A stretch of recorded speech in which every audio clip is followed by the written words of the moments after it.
Did you know if you are selling or gifting a property, including land, you must obtain a compliance certificate from the GRA? Here's more on the application process. A certificate of compliance is a document issued by the GRA to an individual or company as proof that all outstanding tax returns are filed and all taxes due are paid. The GRA issues two types of compliance certificates, tender and land.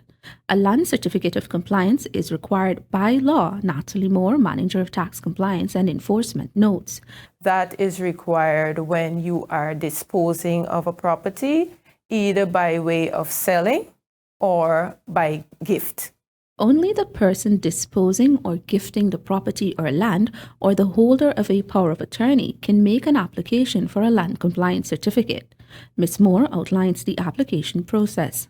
You would need to fill the application form.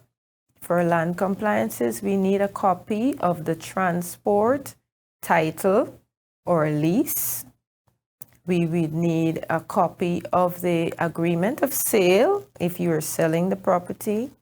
And if it's a gift, you can either bring the affidavit of donor and affidavit of donee, or you can bring a deed of gift.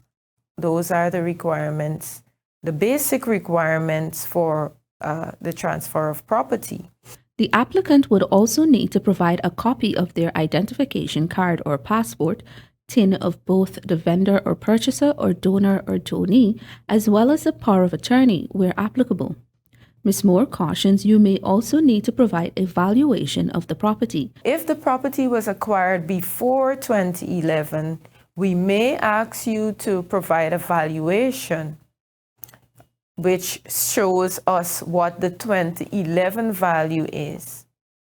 And we would also need to know what the current market value is. That is provided in a valuation. Okay? Now, a valuation is not necessary if it is a sale and the property was acquired after 2011.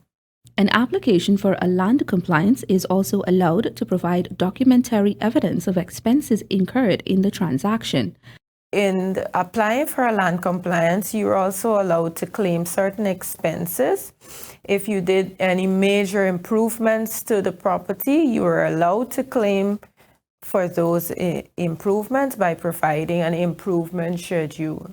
You're also allowed to claim legal expenses that you incurred while in the processing of this transaction. So if you paid a lawyer to prepare the documents, if you have already paid the filing fees and you can produce the receipt, we encourage you to provide copies of those. The improvements the expenses that you claim, such as improvements to property and your legal expenses, those are used in calculating the capital gains tax. So they're treated as an expense to you in determining how much capital gains tax you will be required to pay. The application form, along with supporting documents, can be lodged at any GRA office.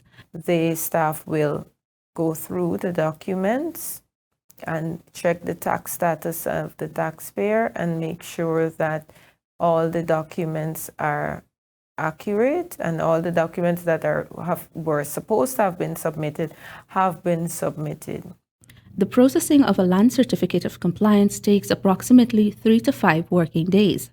There is no cost for the land compliance certificate. However, Ms. Moore points out, except for if there are any capital gains taxes outstanding or any other tax, but there is no cost for the land compliance. Once you are issued with a land certificate of compliance, it is valid until April 30, following the date of issue. And that is all for this week's Focus on GRA. Remember, all forms for licenses and tax returns can be found on the GRA's website. The forms are fillable and downloadable. Send us your inquiries via email grapublicrelations@gmail.com. Our website is gra.gov.gy. Don't forget, you can follow us on our social media pages for up-to-date tax-related information. Thank you for watching. I'm Tiffany Odias. Until next time.